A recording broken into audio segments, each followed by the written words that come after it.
మన హైదరాబాద్లో గోల్కొండ కోట ఎక్కిన, దాని తర్వాత నెక్స్ట్ ఇదే కోట ఎక్కుతున్నా. తెలంగాణ గర్వంగా చెప్పుకునే చారిత్రక అద్భుతాల్లో ఒకటి భువనగిరి కోట.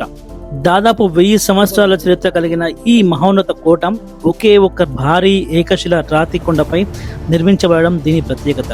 క్రీస్తుశకం 1076లో చాళుక్య చక్రవర్తి విక్రమాదిత్యుడు నిర్మించిన ఈ కోట చాళుక్యులు, కాకతీయులు, కుతుబ్షాహీలు, నిజాంల పాలనకు సాక్షిగా నిలిచింది. సముద్ర మట్టానికి సుమారు 500 అడుగుల ఎత్తులో ఉన్న ఈ కోటపైకి చేరుకుంటే కనిపించే దృశ్యం నిజంగా అద్భుతం. చుట్టూ విస్తరించిన భువనగిరి పట్టణం ప్రకృతి అందాలు మనస్సును కట్టిపడేస్తాయి. ఒక్కసారి ఈ రాయి చూడండి, ఎంత పొడుగు ఉంది, ఎంత వెళ్ళబడింది. ఒకసారి చూద్దాము. ఇక్కడ నుంచి నా చేయి పెడుతున్నా.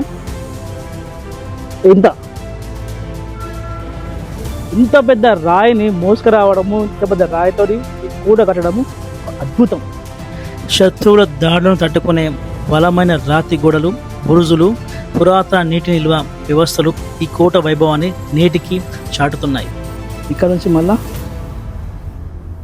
ఇది ఎక్కాలి. మళ్ళీ పైకి ఎక్కుతున్నాం. పైకి పోయినాక బ్యూటిఫుల్ వ్యూ ఉంది, పాత స్ట్రక్చర్. మా మిత్రుడు రాజ్ కుమార్ బాగా అలసిపోయాడు. అయ్యో, ఇది ఇక్కడ నుంచి డేంజర్ పాయింట్. సెకండ్ ఘట్టం ఇక్కడ నుంచి స్టార్ట్ అవుతుంది. ఎట్లా ఉంది ఎక్స్పీరియన్స్? ఎట్లా ఉంది?